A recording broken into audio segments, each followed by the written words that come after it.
नमस्कार दर्शक बंधु शुभ सकाळ मु कुमार शिबू आपण को स्वागत करुच्ची SR news Odia YouTube channel को। चलतु नजर पकेबा आज सकाळर मुख्य 10टी खबर उपरे। ता पूर्वरु आम चैनल टी को सब्सक्राइब करी बेल आइकन टी को ऑल रे सेट करंतु जहा फल रे आमे अपलोड करथिबा प्रत्येक न्यूज रो अपडेट पाई परिबे सर्वप्रथमे। आजिर मुख्य खबर नवीन मोहन मुहामुही। नवीन को शाणित प्रश्न मोहन को दमदार काउंटर। विधानसभा रे नुहे गणमाध्यम रे मुहामुही। दुई बड़ नेता यही बयान राज्य राजनीति को उष्म करिछि। विधानसभा आरंभर विरोधी दल नेता नवीन पट्टनायक को आक्रमणात्मक आभिमुख्य देखा मिली। खूब कम कहूथिबा नवीन एवं प्रति प्रसंग में सरकार को घेरिबा कौन सुजोग हाथछड़ा करूना। अन्यपटे निज सरकार सुरक्षा पाई निज अंदाज नवीन को काउंटर करुछंती मुख्यमंत्री मोहन माझी। विधानसभा चलता बेले गृह रे उभय नेता मुहांमुही होई नथिले मध्य गणमाध्यम सामने हेउथिबा बयान जनिक राज्य राजनीति को चोरक करिछि।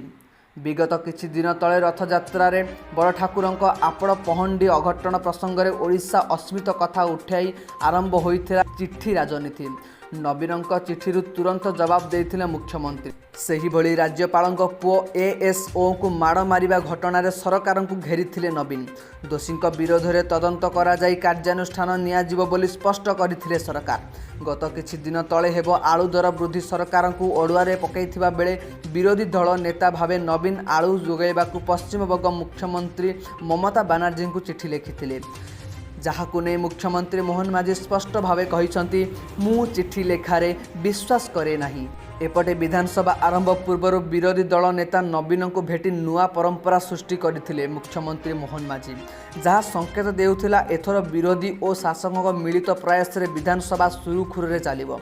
किंतु विधानसभा आरंभ मोहन और नवीन आभिमुख्य दर्शाउची प्रथम थर पाई नुआ दायित्व पाइथिबा एही दुई नेता परस्पर को माइलेज देबाकू प्रस्तुत नुहंती। परवर्ती बिग न्यूज आसीगला आलू गाड़ी कमीगला रेट। खाउटी को मिला बड़ आश्वस्ति। ओडिशा रे गत किछि दिन हेला जारी रहिथिबा आलू टेंशन रे लागिछि ब्रेक।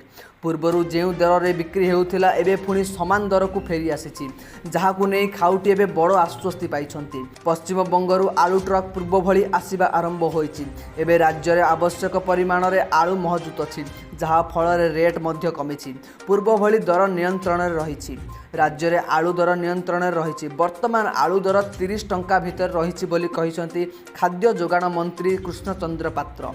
मंत्री कहिसंती पश्चिमबंग मुख्यमंत्री ममता बनर्जी सह मुख्यमंत्री मोहन चरण माझी आलोचना करिबा परे स्थिति स्वाभाविक होइछि।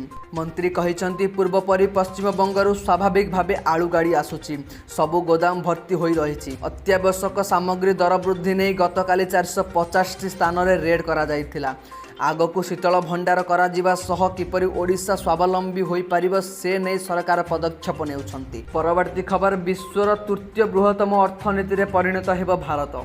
खूब शीघ्र भारत विश्वर तृतीय बृहत्तम अर्थनीति रे परिणत हेबो। बढ़िबो भारतर अर्थनैतिक शक्ति। एबे भारत विश्वर पंचम स्थान रे रहिछि। खूब शीघ्र यह तृतीय स्थान को उठिबो। आज प्रधानमंत्री नरेंद्र मोदी सीआईआई द्वारा आयोजित पोस्ट बजेट कॉन्फ्रेंस रे संबोधित करी एभली किछि कहिसंती। प्रधानमंत्री मोदी कहिसंती जे मु पूर्वरु कहिथिली जे मोर तृतीय कार्यकाल रे देश 3 नंबर अर्थनीति रे परिणत हेबो। भारत क्रमागत भाव में आगक बढ़ुची। 2014 रे आपण आमको देश सेवा करने सुजोग देइछंती। 2014 रे जेतेबेले सरकार गठन हैला सेतेबेले सबुठारु बड़ प्रश्न थिला जे भारत अर्थनीति को किपरि ट्रैक को आनी जिवो। एबे एथिरे ढेर अग्रगति होइची।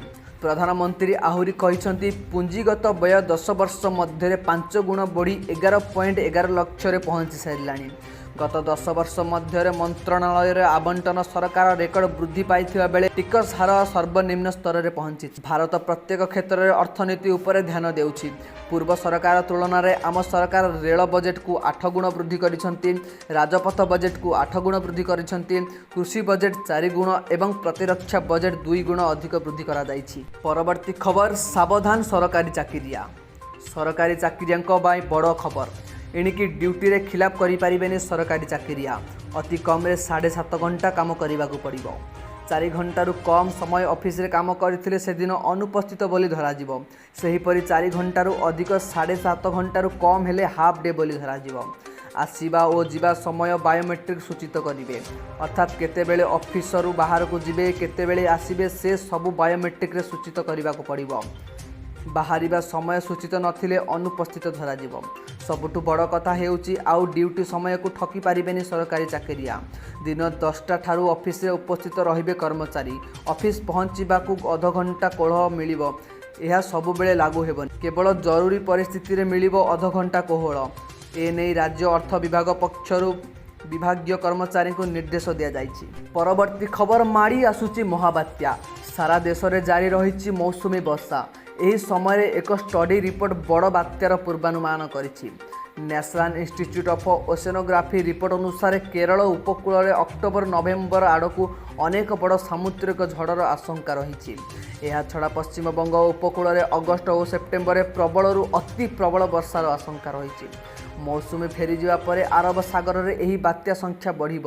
ଏହିପରି ପ୍ରଶାନ୍ତ ସାଗର ଓ ପୂର୍ବ ଭାରତ ମହାସାଗର ତାପମାତ୍ରା ଆର୍ଦ୍ରତା ବୃଦ୍ଧି କାରଣରୁ ଏଥର ମୌସୁମୀର ଅବଧି ମଧ୍ୟ ବଢ଼ିପାରେ ବୋଲି ଅନୁମାନ କରାଯାଇଛି। ରାଷ୍ଟ୍ରୀୟ ସମୁଦ୍ର ବିଜ୍ଞାନ ସଂସ୍ଥାନର ପୂର୍ବତନ ନିର୍ଦ୍ଦେଶକ ତଥା ବୈଜ୍ଞାନିକ ଏମ୍ ପ୍ରସନ୍ନ କୁମାର କହିଛନ୍ତି, ପ୍ରଶାନ୍ତ ମହାସାଗରରେ ଏଲ୍ ନିନୋ ଓ ଲୋ ନିନୋ ଆରମ୍ଭ ଯୋଗୁଁ ପ୍ରଶାନ୍ତ ଓ ଭାରତ ମହାସାଗରରେ ଆର୍ଦ୍ରତା ବଢ଼ିବାକୁ ଯାଉଛି, ଯାହାଫଳରେ ପଶ୍ଚିମ ଉପକୂଳରେ ପ୍ରବଳ ବର୍ଷା ହୋଇପାରେ। ପରବର୍ତ୍ତୀ ଖବର, ଏଣିକି ମିଳିବ 3,500 ଟଙ୍କା ଭତ୍ତା। ମୋହନ ସରକାର ବଜେଟରେ ନେଲେ ବଡ଼ ନିଷ୍ପତ୍ତି। ମୋହନ ସରକାର ନିଜର ପ୍ରଥମ ସାଧାରଣ ବଜେଟ୍ ଘୋଷଣା କରିଛନ୍ତି। ଏହି ବଜେଟ୍ ପାଇଁ 2024-25 ଆର୍ଥିକ ବର୍ଷରେ 2,65,000 କୋଟି ଟଙ୍କା ବ୍ୟୟବରାଦ ହୋଇଛି। 2023-24 ଆର୍ଥିକ ବର୍ଷରେ ଏହା 2,30,000 କୋଟି ଟଙ୍କା ଥିବା ସମୟରେ ଚଳିତ ଥର ଏହା 15% ବୃଦ୍ଧି ପାଇଛି। ବଜେଟରେ ମୋହନ ସରକାର ସବୁ ଦିଗ ପ୍ରତି ଧ୍ୟାନ ଦେଇଛନ୍ତି। ଏହି କ୍ରମରେ ରାଜ୍ୟ ସରକାର ଭତ୍ତା ଟଙ୍କାକୁ ବଢ଼ାଇଛନ୍ତି। ସରକାର ସାମାଜିକ ସୁରକ୍ଷା ଭତ୍ତା ଟଙ୍କା ରାଶି ବଢ଼ାଇଛନ୍ତି। ବର୍ତ୍ତମାନ ସାମାଜିକ ସୁରକ୍ଷା ଭତ୍ତା ଆକାରରେ 3,500 ଟଙ୍କା ମିଳିବ। ପରବର୍ତ୍ତୀ ଖବର, ରାଜ୍ୟରେ ଚିନ୍ତାଜନକ ଡେଙ୍ଗୁ ସ୍ଥିତି। ହଜାର ଟପିଲା ଡେଙ୍ଗୁ ରୋଗୀଙ୍କ ସଂଖ୍ୟା। ବର୍ଷ ଆରମ୍ଭରୁ ଆଜି ପର୍ଯ୍ୟନ୍ତ ପ୍ରାୟ 1,076 ରୋଗୀ ଚିହ୍ନଟ ହୋଇଛନ୍ତି। ଗତ ବର୍ଷ 660 ରୋଗୀ ଚିହ୍ନଟ ହୋଇଥିଲେ। ଚଳିତ ଥର ସର୍ବାଧିକ ଖୋର୍ଦ୍ଧାରେ ଚିହ୍ନଟ ହୋଇଛନ୍ତି 290, ସୁନ୍ଦରଗଡ଼ରେ 218। ଟେଷ୍ଟିଂ ଅଧିକ ଥିବାରୁ ରୋଗୀ ମଧ୍ୟ ଅଧିକ ଚିହ୍ନଟ ହେଉଛନ୍ତି। ପୂର୍ବ ବର୍ଷ ତୁଳନାରେ ଅଧିକ ରହିଛି ଡେଙ୍ଗୁ ରୋଗୀ ସଂଖ୍ୟା। ଭୁବନେଶ୍ୱରରେ ମଧ୍ୟ 200ରୁ ଅଧିକ ରୋଗୀ ଚିହ୍ନଟ ହୋଇଛନ୍ତି। ତେଣୁ ମଶା ପ୍ରତି ଖୁବ୍ ସାବଧାନ ହୁଅନ୍ତୁ ଆଉ ମଶାରୀ ଟାଙ୍ଗି ଶୁଅନ୍ତୁ। ପରବର୍ତ୍ତୀ ଖବର, ତୃତୀୟ ମେଡାଲ ଲକ୍ଷ୍ୟରେ ମନୁ ଭାକର। ପ୍ୟାରିସ୍ ଅଲିମ୍ପିକ୍ସରେ ଦ୍ୱିତୀୟ ମେଡାଲ ଜିତି ଇତିହାସ ସୃଷ୍ଟି କରିଛନ୍ତି ମନୁ ଭାକର। କିନ୍ତୁ ଏବେ ସେ ଯାହା କରୁଛନ୍ତି ତାହା ଆହୁରି ଜବରଦସ୍ତ ହେବାକୁ ଯାଉଛି। କୁହାଯାଉଛି ମନୁ ଭାକର 2ଟି ମେଡାଲରେ କାଳେ ଖୁସି ନୁହନ୍ତି। ତାଙ୍କର ଲକ୍ଷ୍ୟ ପ୍ୟାରିସ୍ ଅଲିମ୍ପିକ୍ସରେ ଆଉ ଏକ ଇତିହାସ ରଚିବା। ବର୍ତ୍ତମାନ ସେ ଏଥିପାଇଁ ଜୋର ଜବରଦସ୍ତ ପ୍ରସ୍ତୁତି ଲାଗିଛନ୍ତି। ଯେଉଁ ରେକର୍ଡକୁ ଭାଙ୍ଗିବା ହୁଏତ ଅନ୍ୟ କୌଣସି ଭାରତୀୟଙ୍କ ପାଇଁ ଆକସ୍ମିକ ହୋଇପାରେ। ପ୍ୟାରିସ୍ ଅଲିମ୍ପିକ୍ସରେ ମନୁ ଭାକର କରିପାରନ୍ତି ବଡ଼ ରେକର୍ଡ। ପ୍ୟାରିସରେ ଦ୍ୱିତୀୟ ମେଡାଲ ଜିତି ମନୁ ଭାକର 214 ବର୍ଷର ପୁରୁଣା ରେକର୍ଡ ଭାଙ୍ଗିଛନ୍ତି।